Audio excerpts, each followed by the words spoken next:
An endless highway at night. The sky was clear, strewn with stars, but below there was pitch darkness, broken only by the headlights of rare cars. On this deserted highway, far from the noise of the city, a dark Ford Mustang was moving towards Los Angeles. Its engine rumbled smoothly, powerfully, discreetly. Keanu Reeves was behind the wheel, his eyes glued to the road, his hands on the wheel with relaxed but firm confidence. There was no fuss or unnecessary movements in his driving style, only precision, experience, and habit of night driving. The fuel gauge on the dashboard began to drop below a critical level. Keanu glanced at him briefly, then turned his attention back to the road. He wasn't a man who liked surprises, especially on the road, so he was already starting to look for a place to fill up. A couple of miles away, he spotted a faint glow in the distance, a neon sign, blinking a dull yellow. An old roadside gas station. Keanu slowed down a bit and steered the Mustang toward the island of light in the darkness. The gas station looked like a relic of the past. Dusty windows, peeling paint on the walls, a small shop with a metal canopy from under which a single light bulb hung, illuminating the entrance. Old pumps, as if frozen in time, stood in rows. They still had traces of rust and stickers that had long since lost their color. Keanu pulled up, stopped at one of the pumps, and turned off the engine. The interior was silent. He got out of the car, lifted the gas cap, and inserted the nozzle, starting the process. The sound of gasoline filling the tank seemed to be the only living sound in the silence. Keanu glanced at the store. Through the dirty glass, he could see shelves of soda, bags of chips, an old refrigerator with soft drinks. Behind the cash register sat an elderly man, the owner of the gas station, lazily leafing through a newspaper. He looked up, saw Keanu, but was not surprised, as if people like him came here every day. Keanu reached into his pocket for his wallet to pay when he noticed movement off to the side. A motorcycle roared somewhere behind him, then another, then a third. Out of the darkness, straight down the dusty road, 3 powerful motorcycles were rolling toward the gas station. Their engines growled low and menacingly, the vibration of their engines making the air tremble. The light from their headlights blared into the dusty space ahead, casting long shadows that slid across the asphalt. Keanu turned his head slightly, assessing their appearance, but did not make any sudden movements. He immediately understood that these people were not here by chance. The bikers stopped at the entrance to the store, turned off their engines, and dismounted. Their skin was covered in road dust, their jackets looked tattered, and their faces were hidden under the shadows of helmets and bandanas. They moved with the confident, lazy arrogance of people who knew that no one would show them the door here. One of them, tall and thin, with a red bandana on his head, stepped toward the store first, opening the door with extra force, as if it was important to him that everyone heard him. Inside, the old cashier nervously looked up from his newspaper. Keanu calmly returned his gaze to the gas pump. The tank was almost full. But before he could put the gun away, a female voice came from inside the store. A voice that had a note of tension in it. I said, "Step back." Keanu turned his head again. Sandra Bullock was standing in the store, between the shelves. She was younger, maybe 25, with long blonde hair pulled back into a loose braid. She looked like she hadn't expected this night to turn out badly. But now she was cornered. The skinny biker with the red bandana was standing too close. He leaned toward her, one hand on the shelf, as if trapping her. The other 2 bikers were slowly walking around the store, taking random things from the shelves, but their eyes were focused only on the girl. She clutched a can of soda in her hands, as if it was the only thing she could use to protect herself. Keanu understood in an instant. This was not a casual encounter. They were looking for trouble. He slowly removed the gun from the gas pump, closed the tank, and turned toward the store. Inside, the situation was starting to get tense. "Come on, baby." The biker's voice was thick as molasses, lazy and challenging. "We just want to get to know each other."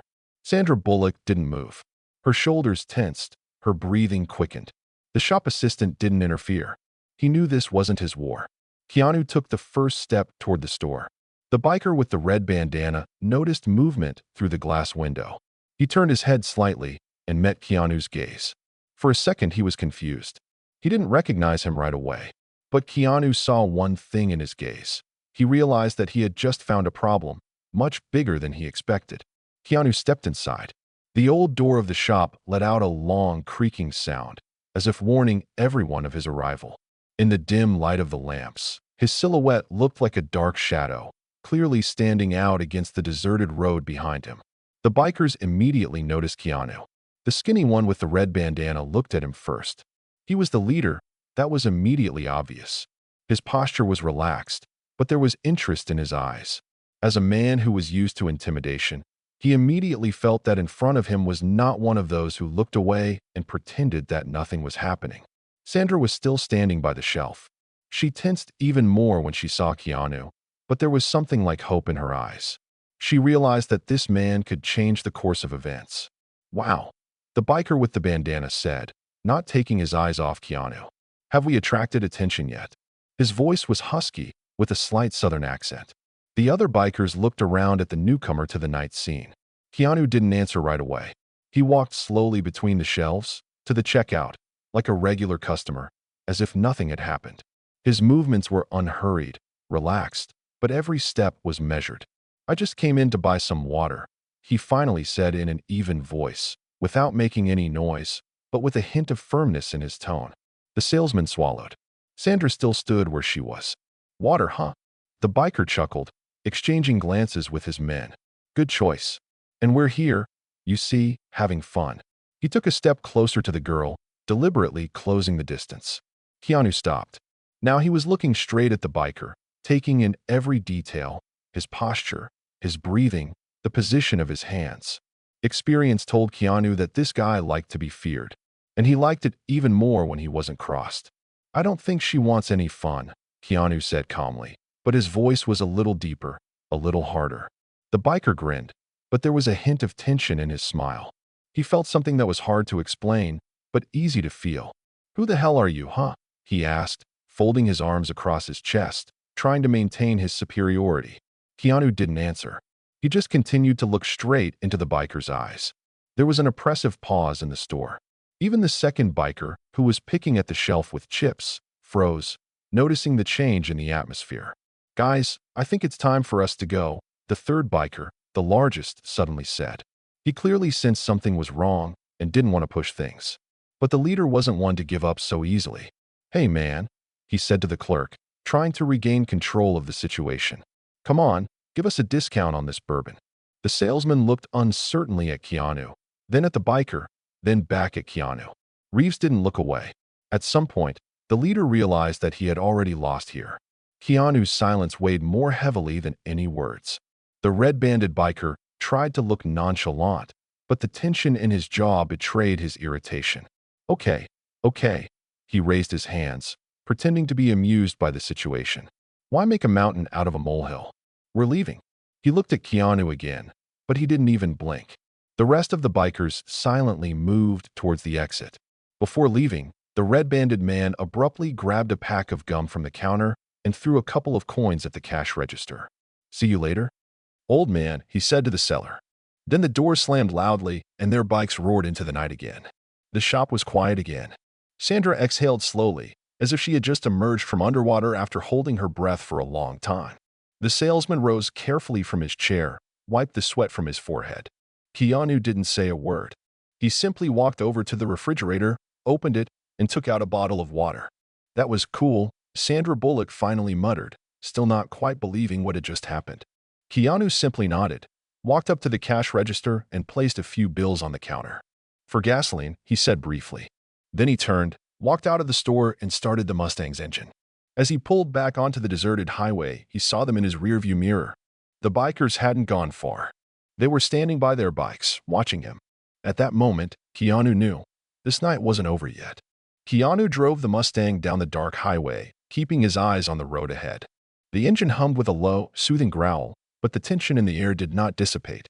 Next to him, Sandra Bullock stared out the window, her fingers laced in her lap. She was grateful for the help, but something inside her told her it was not over yet. Keanu glanced in the rearview mirror.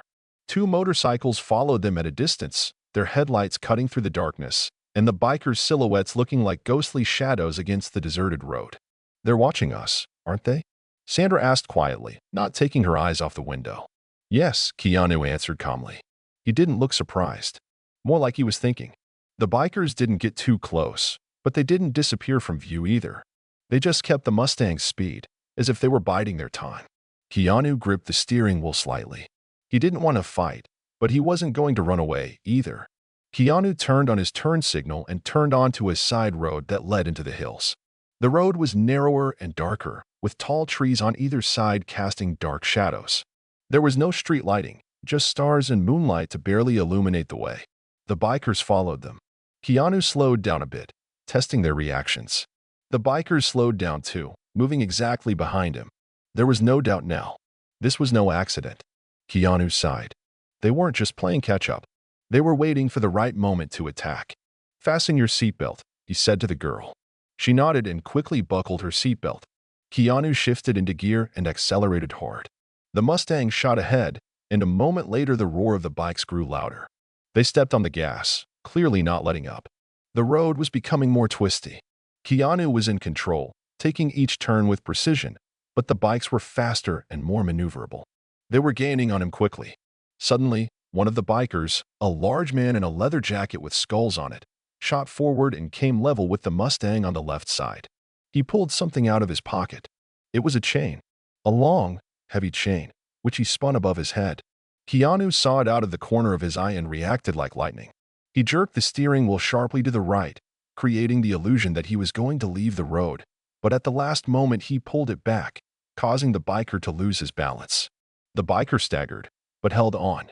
The second biker rushed forward from the other side. This one was the skinny one with the red bandana, the one who started it all in the store. He swung his leg, trying to hit the door of the Mustang. But Keanu was expecting it. Instead of trying to dodge, he slammed on the brakes. The biker didn't have time to react, and his bike abruptly moved forward so that he almost lost control. Keanu stepped on the gas again, straightening the car out. Now the bikers were angry. They began to attack more aggressively, closing the distance and trying to cut him off.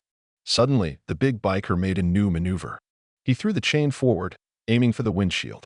Keanu reflexively jerked the steering wheel to the side, and the chain only slid along the hood, leaving a deep scratch. But it was enough to lose control for a second. The Mustang hit the side of the road, stones fell from under the wheels, and the car skidded a little. Sandra screamed, but Keanu straightened the steering again. The bikers weren't giving up. They wanted blood. And now Keanu knew. He had to end it here and now. He glanced at the road ahead. A few miles ahead was a fork in the road, and beyond that, an old abandoned station surrounded by concrete barriers. Keanu stepped on the gas. The Mustang shot forward, leaving the bikers behind. But he knew. They wouldn't leave him alone. This wasn't just a game anymore. This was war now. Keanu didn't turn around. He knew the bikers wouldn't leave him alone, and chases like this were always a matter of strategy. He gripped the steering wheel tighter and accelerated the Mustang, feeling the powerful engine respond to his every move. This car was like an extension of his body. He knew how to make it work in extreme situations. His mind was all calculation and control. The road in front of him was deserted and almost completely unlit. Only the reflection of moonlight on empty highways and the stars twinkling in the sky reminded him that there was a world beyond this race. Keanu knew every twist and turn of this highway. But what was happening now was something new, something dangerous. The bikers weren't just roadkill. They tasted blood, and their tracks wouldn't be erased easily. The bikers weren't slowing down. On the contrary, they seemed to be accelerating, sensing that the situation had become serious. Both bikes roared after them, like two beasts ready to pounce on their prey. Keanu knew that it was important not to make a mistake now, not to let them catch him, but also not to let the situation slide. He could feel his instincts already taking over.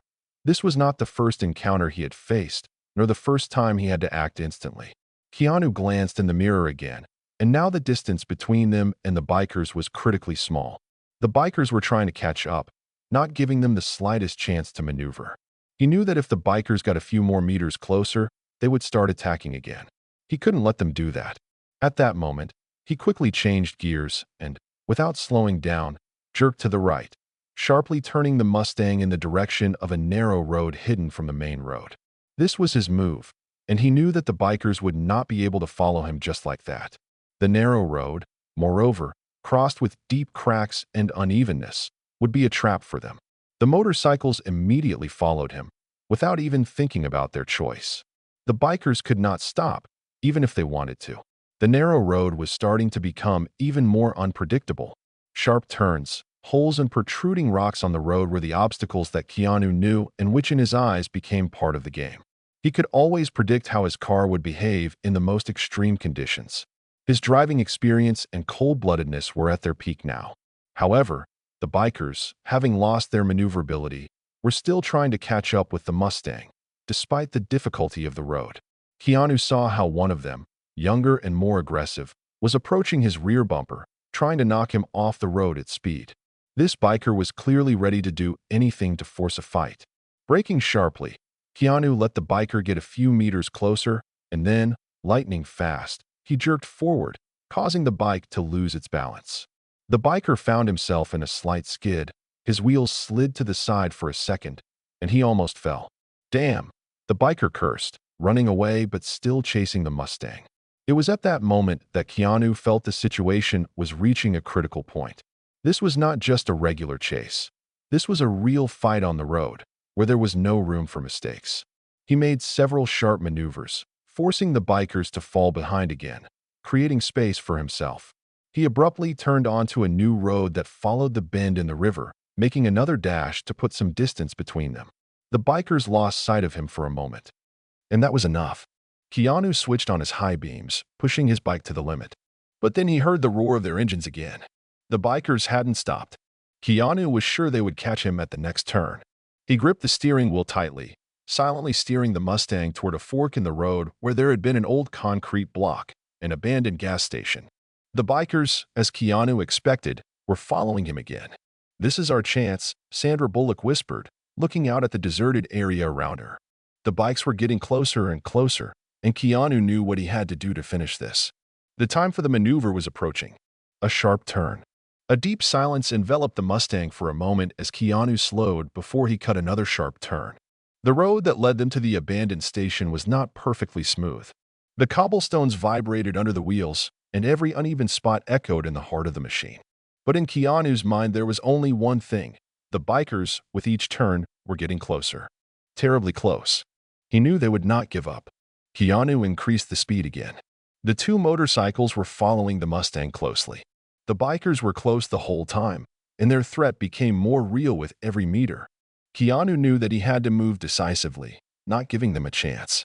He remembered every detail of this road, all its curves, tight spots where you could hide, and the traps that every professional driver would use in such a situation. He turned the wheel sharply, pumping the Mustang through another sharp turn, not giving the bikers a chance to catch him. The car went into a sideways maneuver, the tires squealing, but Keanu felt the controls perfectly. He knew that the bikers were watching him, but he also knew that their bikes would be much more difficult to make the same maneuvers as his car. This was his moment. But the bikers were not far behind.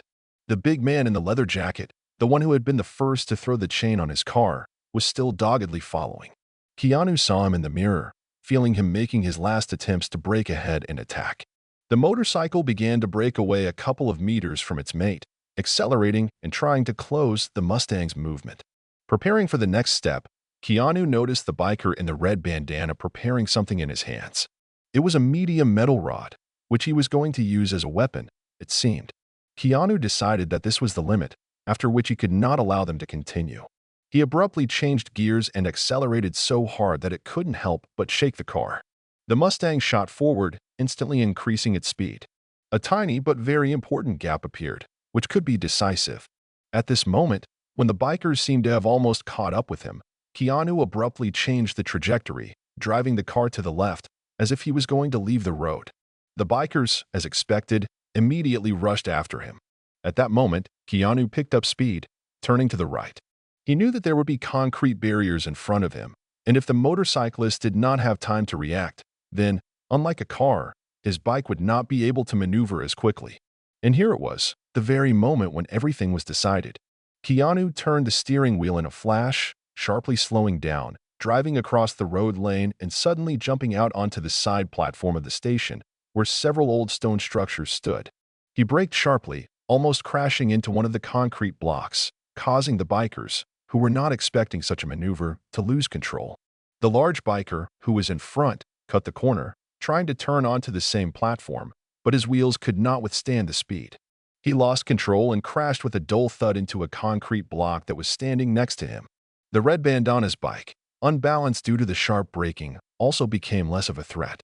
He spun around, swerved into the adjacent empty parking lot, and was momentarily out of sight.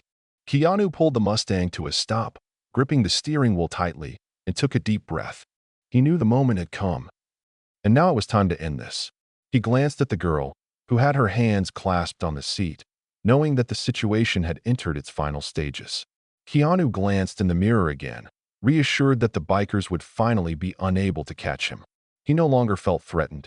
He abruptly switched on the high beams and pulled into the designated spot, ready to meet those who remained one step ahead. When the Mustang finally pulled into the parking lot of a large concert hall in Los Angeles, Keanu breathed a sigh of relief. The adrenaline that had been pulsing through his veins had begun to subside a little, but not completely. He could still feel the vibration of the engine, the sound of which was like music to his ears, calming his nerves. The chase, the fight with the bikers, none of this could leave him without a trace. But now, when in front of him was the calm scene of a large charity event, he understood. For him, this was the finish. He had done it. And yet, he could not completely relax. The car stopped in front of a luxurious building, illuminated by bright lights. On the horizon, through the windows of his car, Keanu saw crowds of people in evening wear getting out of their cars and heading towards the entrance of the hall. Music could be heard even from afar, emphasizing the atmosphere of an important event. The gala concert, which was supposed to raise funds for young actors and directors, was one of the most anticipated events of the year. "We're here," Keanu said, his voice low and even, but still heavy, as if all the tension of the previous minutes, all those thoughts about the bikers, were still lingering in his mind. He glanced around. Everything looked as it should have. Big, flashy cars, people in evening gowns and suits. Hollywood's elite. Sandra Bullock, sitting next to him, took a deep breath, feeling the weight on her shoulders ease, even though she still felt like it wasn't over. She noticed how Keanu still looked a little focused, as if the chase hadn't ended and he was still watching the rearview mirror. No matter how hard he tried to hide his thoughts, he was wary. "Are you sure everything is okay?" Sandra asked, her voice softer than usual, but there was a sense of caution in its tone. Keanu nodded, turning off the car's engine. The silence that followed the roar of the engines felt almost unfamiliar. But despite the silence, he couldn't disconnect from the situation. The bikers might be far away, but Keanu knew it wasn't the end. There were always moments in his life when the threat seemed to be over, but the tension remained in the air, preventing him from fully relaxing. He opened the door and stepped out of the car. Sandra followed him, her heels clicking on the pavement as she walked toward the entrance, and he kept walking beside her, keeping an eye on the nearby corners, trying to spot anything that might be useful. They were met by the event organizers, who came up to them with smiles and greeted them as the main guests of the evening. Keanu nodded back, but his gaze was sliding, as if he was automatically analyzing everyone who came into his field of vision. He didn't want to scare Sandra, but in such situations you can't be too careful. Sandra noticed how Keanu kept looking around, as if he was on a battlefield where every move could be important. This was not so unexpected for her. She knew that Keanu was a man who could rarely completely relax, especially after what they had been through. "You're still worried, aren't you?" she said quietly as they walked through the doorway. Keanu sighed and looked at her again. Despite all the luxury and glamour that surrounded them, he still felt an inner unease, as if something was not as it should be. "I'm not sure yet," he admitted. "But while we're here, we have to pretend everything's okay." Sandra smiled, her eyes relaxing slightly. She understood him like no one else. She could see how he cared not only for his own well-being, but for her safety, for everything that had happened in the last few hours. As they entered the room, the hubbub of conversations and music mixed with a slight trepidation inside. Keanu and Sandra walked into the back of the room where they were greeted and directed to their seats. The room was decorated with gold fabrics, lights sparkling on the ceiling, and large screens showing the names of the participants and guests of the event. A mixed atmosphere of sophistication and charity. However, despite all the beauty and chic, Keanu could not let go of the thought that they could become a target again. He could not stop. He could not relax. He constantly turned around, not thinking about the fact that his actions could be unnoticed. Sandra noticed his behavior, but perhaps at that moment, in the heart of Hollywood, she too felt that not everything was over yet. "We're here, and everything will be fine," she said, as if trying to encourage not only him but herself as well. He just nodded, but there was still a shadow of worry in his eyes. But he knew one thing. Although the battle may have been won, war, as always, does not end so quickly. As the gala began, the tension seemed to become even more obvious. The hall was full, people were laughing, discussing the latest Hollywood news, but Keanu couldn't fully immerse himself in the festive atmosphere. His thoughts kept returning to those bikers who had not disappeared from his head. He tried to distance himself from this thought, but every time he glanced out the window or looked in the direction where the expensive cars were parked, it seemed to him that something was wrong. Somewhere, in the dark corners of the city, his enemies could still be nearby. Keanu still tried to concentrate. The meeting with the donors, the obligatory few words on stage, the smiles, the photos, it all went smoothly enough. He answered questions, made brief comments, and kept the conversation moving in a measured manner. But it all felt distant, secondary. Sandra, who was always near him, also felt that her friend was out of place. She searched his eyes, trying to find traces of tension. But perhaps it was just in her imagination. Everything seemed quite normal. However, everything changed the moment they decided to leave the event. It was almost the moment when the evening was supposed to end, when the night had already thickened over the city and all that could be heard around was the rustle of light conversations and the sounds of cars driving away in the parking lot.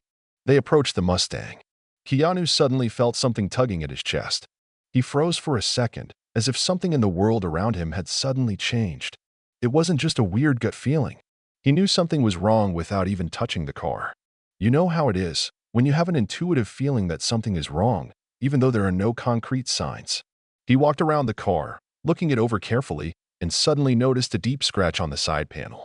The metallic paint was scratched, and in the place of the damage there was a mark from something sharp, like a chain. At first, Keanu thought it could have been an accident, maybe some kind of rock or wood. But as soon as his eyes focused on the scratch, he realized that it was not an accident. It was intentional. The scratch was not just damage, it was like a message. Someone had left it to point out something. It looked like some kind of act of revenge, like someone was trying to express a threat, to mark their territory.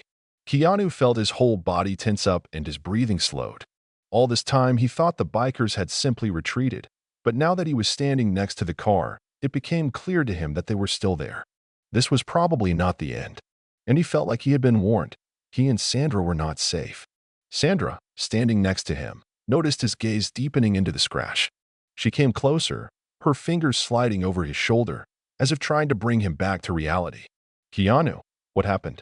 Her voice was soft, but there was concern in it. He didn't answer right away. His mind was in disarray. He ran his hand over the damage, feeling the cold metal linger on his fingers. It was sharper than he'd thought. He couldn't figure out if this was really the moment he should start preparing for new threats. "It was no accident," he said finally, quietly, but with obvious tension in his voice. "Do you think it was them?" "The bikers?" she asked, keeping the worry out of her voice. Keanu simply nodded, his gaze still fixed on the damaged car. He knew that now that they were facing these people again, there would come a time when he would have to fight again. "I'm not sure, but it's not a coincidence. And they haven't left yet," he said, turning his gaze toward the nighttime Los Angeles, where his intuition, as always, told him one thing: they were nearby. Sandra was a little nervous, but she tried not to show it. Instead of engaging in a conversation about how and what could be done, she hugged him, which was probably her way of saying that everything would be okay. Keanu responded by holding her close for a moment, but there was a feeling of uncertainty in his soul that would not leave him. At that moment, it seemed like all of Hollywood, all of the beauty and light they had just seen at the event, seemed otherworldly. The moment wasn't real, but just a beautiful shell for the reality they were facing. The scratch was a message, and Keanu knew it wouldn't be the last. Keanu and Sandra stood next to the Mustang, his eyes still glued to the deep scar on the car. At that moment, any illusion of safety they had created since leaving the event was crumbling before their eyes. The normal sounds of the street, cars, voices, footsteps didn't matter. They were all in another world. All that existed for him was the bikers, the threat they'd left on their car, and the feeling that they weren't gone. After they had spent a few minutes near the damaged car, Keanu decisively opened the door and got into the car. He didn't say a word. Sandra sat down next to him, but her silence suggested that she, too, had realized what was happening. Suddenly, Keanu noticed a strange object. He turned his head and immediately stopped. One of the bikers, the one who had lost control and crashed into the curb, stood at the edge of the street, hidden in the darkness, staring at them. His face was hidden by his helmet, but Keanu had no doubt that this was the same man who had challenged him. His posture was tense, and he didn't move. He just watched. Keanu felt his body go into combat mode again. He could act, but in this situation, every move was important. He could go to the biker and deal with him right now, but here, in this place, among people, he had to stay on top. But that biker wasn't just part of the evening landscape. He was a living warning. Sandra, noticing Keanu stop, watched his reaction. She turned around, trying to figure out what exactly had caught his attention. However, as soon as Keanu stepped towards the biker, he disappeared into the darkness, dissolving into the night. Keanu froze for a moment, but then acted calmly again, as if nothing had happened. "We're not finished, but that doesn't matter anymore," he said, turning slightly to Sandra.